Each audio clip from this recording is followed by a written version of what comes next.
This has been the strangest generation of video games I honestly have ever seen. We have been witnessing something that has never happened before ever in our lifetimes right now. Massive amounts of price hikes for consoles and even video games. Companies doing everything they can to squeeze out every red cent from your back pocket while going around and giving you subpar products on a consistent basis.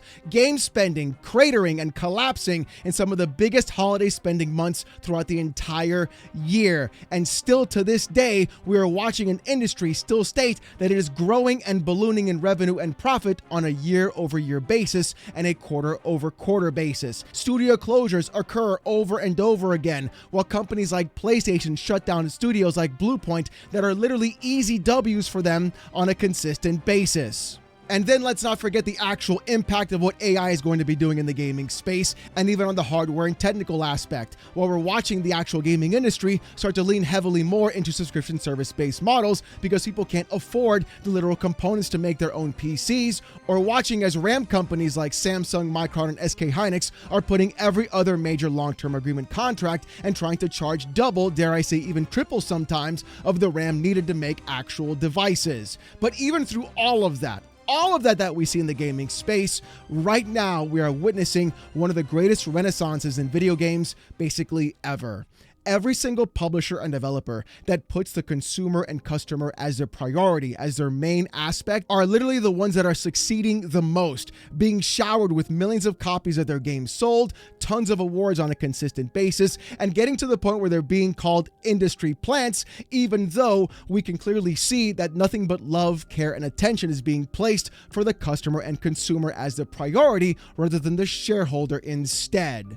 And just some games off the top of my head are games like Elden Ring, Baldur's Gate 3, Hollow Knight, Expedition 33, even the Oblivion Remastered title. Those 5 games just are literally perfect shining examples of what you're seeing of what's possible in the gaming industry. Yet for some reason, we still see the inability of companies and corporations to understand what consumers in fact want.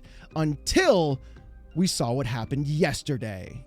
You see, just to give you a little bit of context, last week we found out this via a couple of rumors by Jason Schreier. It turns out that PlayStation may be trying to go ahead and pull back or scale back their single-player games onto the PC platform, possibly even removing or stopping all ports in the future, simply just by single-player games. Now, clearly, in my opinion, I think what PlayStation is doing is cutting off their nose to spite their face. And instead of actually just embracing what PC gamers are like and understanding that market, they're deciding to cut their ties and run away instead. Basically just taking their ball and going home. And I think the more iconic and hilarious thing about this is going on Twitter and watching people literally celebrate the fact that other players on different platforms are no longer going to be able to play single-player tentpole titles from PlayStation, as if that's a good thing, as if restricting the amount of copies you can sell to other platforms is a good thing, as if trying to coerce people to buy a product they never wanted to buy in the first place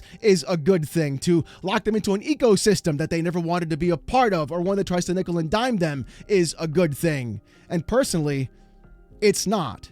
I feel like PlayStation has lost their mojo for quite some time. I think, in fact, since the PS3 era, when they began doing everything like Last of Us and Uncharted, the exact same third-person cover-based action-adventure game with stealth elements literally over and over, copying and pasting it onto every single IP that they have, yet ignoring the plethora of IP sitting in their backlog, all at the same time focusing incredibly heavy on things like live service games, even though we just saw Marathon's player numbers literally collapse over the weekend simply on 24 hours after the server slam, and on top of that, having the concordification of the gaming industry. Yes, that's a brand new word. Yes, you can totally use it. You see, PlayStation started all of this off with Concord having the game die within 14 days. Then we recently saw Highguard collapse as well, literally over a month. Now the game is in fact closed and gone.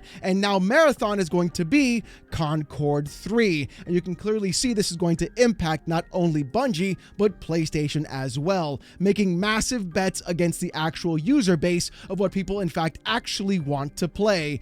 Good single-player games of IPs they either know or some that they want to bring new to the table. And that's where all of these things begin to come to a head and fall apart for a lot of people. The closure of Bluepoint Studios has done PlayStation no favors whatsoever, literally being able to go through and remaster and remake basically tons of games in their back catalog of IPs. The success of Final Fantasy VII Remake and even so many other RPGs like Clear Obscure Expedition 33 should have been the actual lightning in a bottle moment for PlayStation to say, hey Bluepoint, why don't you guys remake Legend of Dragoon? Or basically go back to every other kind of game they have in their back catalog. If PlayStation wanted to go through and push forward to more live service titles, SOCOM is literally right in their back pocket, yet they're choosing to ignore it for whatever particular reason, even though everybody is craving for something a bit more grounded, not everything covered in purple, yellow aesthetics or trying to be Fortnite on a consistent basis. Even though we can clearly see the writing on the wall that Marathon is not going to perform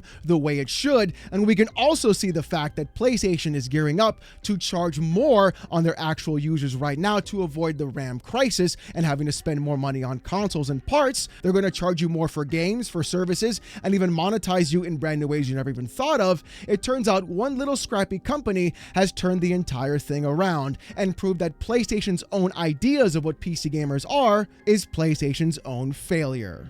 Because according to Hazardor Gaming on Twitter, Capcom plans to further strengthen its PC development framework and technical lessons learned from Monster Hunter Wilds, saying that approximately 50% of total unit sales are from PC sales and expects this ratio to continue increasing. Now this is what I'm talking about. When you look at a publisher like Capcom, who has had a very tumultuous past, even getting so close as to shutting down its own doors, you can clearly see that they've made a complete turnaround. Over 300,000 people on a Friday morning were sitting there playing Resident Evil 9 Requiem just on Steam alone. And that's exactly what PlayStation is in fact missing out on. And Capcom is not perfect. They're the exact same company who has done irreparable damage to a lot of their brands already, even right now. Monster Hunter Wilds having massive performance bottlenecks, where apparently DRM was being checked almost every single half second, just moving through the actual world of the game, causing massive frame rate problems, where basically games like Dragon's Dogma 2 were a complete nightmare of a PC port. But the difference is, instead of taking their ball and going home and no longer publishing anymore on PC, what Capcom decided to do was in fact double down and give users exactly what they wanted: good single player games that everybody should be able to play regardless of the platform. The thing is though, there's more to this story, but according to an article by PC Game Zen, we're gonna dig a little bit deeper. According to PC Game Zen, the article says this, quote, PC sales account for approximately 50% of total unit sales, according to Monster Hunter Wilds publisher Capcom. The news was shared during an earnings report at the end of January, but the official transcript has only just been made available in English. Even still, for a platform once considered a tiny portion of the larger gaming pool, news of Capcom's success in the market only strengthens the idea that PC really is a viable platform for games that fall outside the FPS and strategy game clique it was wholly known for this time last decade. And I think that's exactly what the issue is. I feel like a lot of publishers, developers, and even studios have literally no clue what is in fact happening on the PC gaming space. And when you look at what PC gamers in fact play, the variety of games on this platform is incredibly massive. You're not just fighting the other AAA $70 video game that everybody else wants to buy. No, you're fighting indie games at $20. You're fighting against other AA games at $40 to $50. And those games are made with one thing in mind: the user at the end. And those are games that are being held up in higher regard, not only in the PC gaming space, but also across games in general. When you look at games like Mugenics going around and destroying actual sales charts, when you look at games like Schedule 1 and so many other games like Are We There Yet and Repo and so many other titles that people on PC are playing, it goes to show that the depth and breadth of variety that happens on PC, it is a far more competitive space than simply going into the console space directly. And the thing is this: if PlayStation does decide to pull away their single player titles from PC gaming, the only people at fault is going to be PlayStation. Every single PC gamer has really told this company exactly what they should be doing, and they've ignored the behest at every single opportunity. Releasing games 1 or 2 years after its initial release at full $70 on a full price tag game on a mediocre port is not the way things are going to be working out for this platform specifically. Let's not forget the entire Helldivers 2 sign-in fiasco with PSN issue as well, basically treating PC gamers as if we were some sort of criminal in the first place. Not a good way to start things, might I add, by the way. Going around and restricting users to even play the game unless they signed into PSN in the first place. And clearly, that was not going to work well because apparently they decided to bend the knee to PC gamers. And I think that's really what may have burned them the most. And Capcom is no saint either. They do sometimes treat PC gamers like criminals as well, adding massive amounts of de novo DRM and even Enigma, which of course yesterday they decided to remove from Resident Evil 4 Remake, but yet somehow still have it implemented on games like Dino Crisis, even though GOG is completely DRM free from it. So really odd decisions there all around. And besides all of those issues that PlayStation has been doing on the PC space, I think this one tweet and article by Push Square basically says it the best. According to Push Square on Twitter, Stellar Blade dev may cut Sony's support and self-publish the sequel. If you want an even bigger actual thing to point at PlayStation's PC failure, it's Stellar Blade specifically. Not just what they've done recently, but in fact, you're seeing how Stellar Blade sold 19 times better on PC than it ever did on PlayStation's own console. I think this is exactly what PlayStation is trying to avoid, and why so many other companies are looking at them and saying, you know what? I don't want to work with you guys. You stopped us from going multi-platform. We sold infinitely better on the PC space, and clearly all you're doing is holding us back. Shift Up saw it, Square Enix saw it, and I think the interesting part about all of this is seeing how every other major publisher and developer is seeing what happens when they work with PlayStation or try to lock themselves down into an exclusivity contract, how it never benefits them. And I can point to basically every other game on PC doing this. Any publisher developer that works with Epic Games going into a long-term contract to lock themselves away from Steam do it for one of two reasons. One, they just want to get a bag of money. Or two, they want to develop the game without any criticism whatsoever and then finally publish that game onto Steam. The thing is, though, we've seen publishers like New Blood even admit that when a game is free on Epic, their sales spike on Steam instead, basically showing that exclusivity does nothing for the actual user, even on an open platform like the PC. This clearly points to complete mismanagement on Sony's own case. Not only Capcom showcasing that even with their massive amounts of mistakes and DRM-infested games, that they can still find success on a massive open platform full of giant amounts of competition, but also the fact that PlayStation feels that they have the hubris to walk in to any space whatsoever and pretend as if they run the place, when in reality, that's not how things go here. I feel like what happened was their egos were in fact bruised, and they did not like the fact that PC gamers stood up for themselves and even defended themselves across things like PSN or going around and paying full price for year-old games, or even then not having the right amount of performance for their ports in the first place. All Sony had to do in reality was just simply go day and date onto PC, have Nixxes do the port, and there would not be a problem whatsoever. They would find massive amounts of success on the PC space. And I know people are going to be saying in the comments section, Alex, but they have a platform. They own the PS5 console. You don't want to cannibalize my sales. Well, it turns out sales weren't being cannibalized at all right now either. When you look at the entire generation, the majority of those PS5 games are already on PC. Yet we're looking here on track to see the PS5 console sales crossing the 90 million mark. So in reality, what cannibalization is in fact even happening? You're looking at gamers who were never going to buy a PS5 console or a PS5 Pro in the first place. They're not a lost sale because they were never going to be a customer of yours at all. But I think what's even funnier is watching people on Twitter try and defend this. You knew this was coming. Here it is.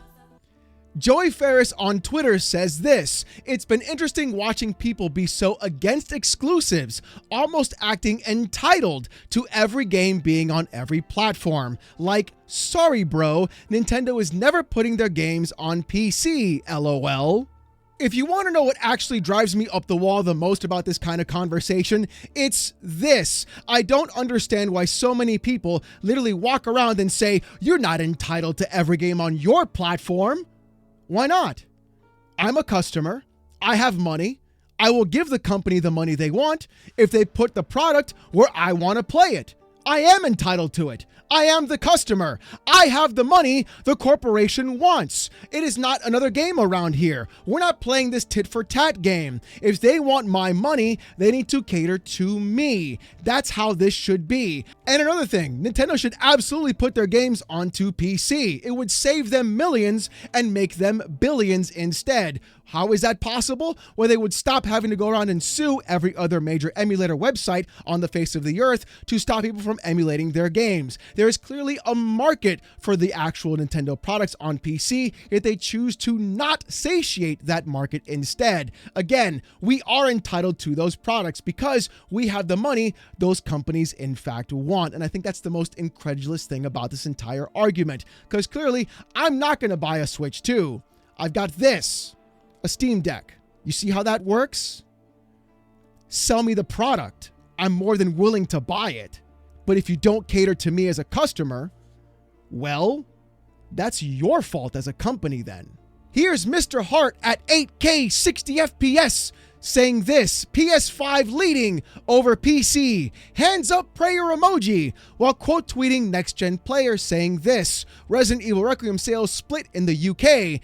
PS5 54%, PC 36%, Xbox 6%. You know what I find funny about this is how these fanboys go around and celebrate the incessant behavior of sales on a platform for a company they don't even actually work for. It's like they're trying to pretend as if they get paid in stock dividends. I think the funniest part about this tweet, though, that Chris Hart decided to put up is the fact that he completely misunderstood the actual context of what is in fact happening. Check this out. Next Gen Player responded to his own tweet saying this: the UK charts are just physical units, I believe, so not sure how PC scored so high. I know a physical edition exists, but 36% is very high. Okay, all right, listen. This dude had to go around and celebrate a win by taking a fraction of a fraction of a fraction of a fraction of a subset of users to buy a game as if that's the actual space where everybody buys their games. That is ridiculous. Yes, look, if I move the goalpost 10 different ways from Sunday, that means that I win and I'm correct. This dude had to go into physical sales in the UK specifically to prove that PlayStation is the best place to buy their games, how PlayStation owners buy their games, yet forgetting over 300,000 users on a Friday morning just on Steam alone were in fact playing Resident Evil 9. Clearly, there's going to be a bit of a differentiation link between all of that. And the funniest part is Capcom's update, where half of all their game sales came from PC alone. It's so incredibly cringe. But you know what's even more cringe? Is the king of PlayStation fanboys making a statement about this.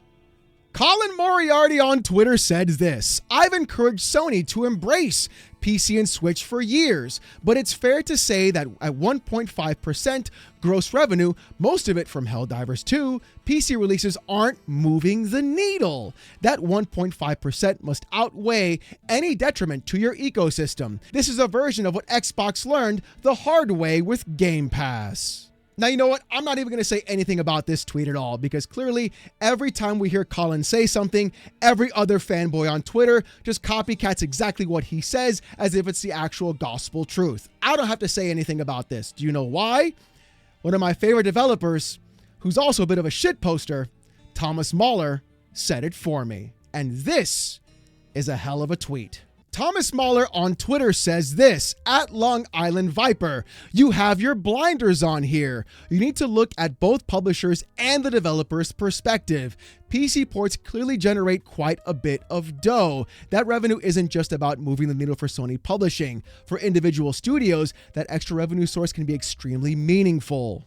You spend $100 million and 4 to 5 years building a game. A large portion of the revenue goes towards recouping costs for the publisher, so they're fat and happy. But are your actual developers fat and happy too? If I'm a dev and I see that PC port costs me only 3 to 4 months of work and can generate significant profits because we already recoup costs, that can translate into better bonuses for the team, larger budgets for the next project, longer runway for the next thing, more time to polish, more resources to hire talent, more leverage internally, etc.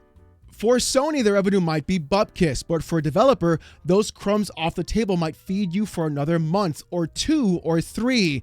There's also a talent retention angle here. High-performing developers want to feel their work reaches the widest possible audience and maximizes upside. If I know I'm sitting on a potential gold mine, but my publisher tells me no because of quote company policy, how do you think that makes me feel? This here is exactly why we at Moon ended up making a deal with a third-party publisher after we finished the Ori series, since it was clear that we'd have more chance of success if we'd service everyone out there, not just a segment of the potential player base. I wouldn't be surprised to find out that the execs at Sony never cared much about doing PC ports, but got essentially strong-armed by the developers to go with it anyways, since it's basically free money. You already did all the work. You're now just allowing a larger audience to actually play it and support you. What's not to love? That was absolutely perfect from an actual developer who owns a studio that was doing exclusive content with Xbox, decided to go ahead and be third-party independent and put their games on every single platform. And that's going to be the best case scenario for so many other places. People are far too ingrained in their own ecosystem to move anywhere else. I have thousands of games on Steam. Why would I spend $750 on a pro console when my PC demolishes that entire thing on a consistent basis, doesn't have to pay for online, I can upgrade it whenever I want, and I already have all my games on here as well. Doing that, spending all that money for 1 or 2 games makes no financial sense whatsoever, no matter how big those games are. Hell, even GTA 6 doesn't entice me to buy a PS5 Pro. And I think that's what so many people are in fact missing. People talk about the ecosystem, the platform, the console. They got to sell their consoles. Well, they've been doing third-party publishing on PC for quite a few years,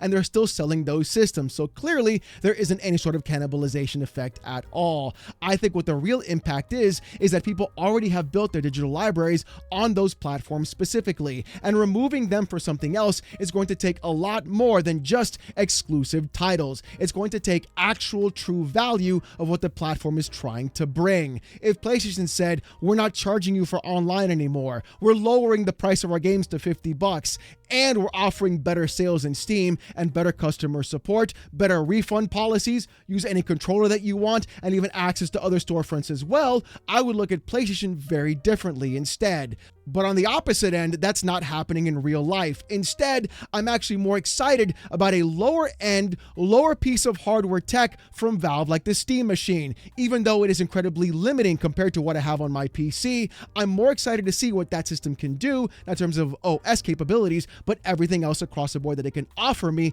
as an actual PC user, expanding my library and expanding my digital footprint, which is why I love my Steam Deck, which is why I'm excited for the Steam Machine as well, which is why I want to get my hands on the controller and even a VR headset. That's how you provide true value to a customer and consumer, not locking away content behind a plastic box, but providing actual value of what people want to actually spend their money on that gives the consumer the priority and experience first and not the corporation. And that is why PlayStation failed on their PC experience.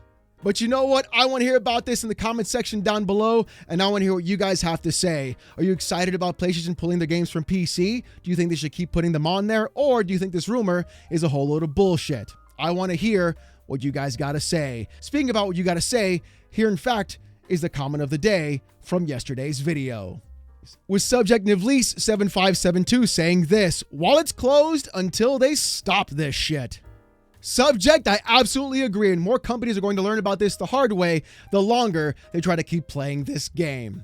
But hey, if you want to see more of this kind of content though, more PC port reviews, gaming news, Steam Deck videos, fanboy content, and even live streams every Saturday night, 8:45 p.m. Eastern, subscribe to the channel. If you want Discord access or most during live streams, become a YouTube member. It's as low as $1. If you don't want to spend the buck, don't worry about it. Just come on down Saturday nights, 8:45 p.m. Eastern, live right here on the channel as I wear a banana suit and get insulted by about 800 people with TTS. Trust me, it's a hell of a show. You don't want to miss it. Saturday nights, 8:45 p.m. Eastern, live right here on the channel. With all that being said, though, thank you guys so much for watching. Hope you have a great one, and I'll see you gooners next time. Peace!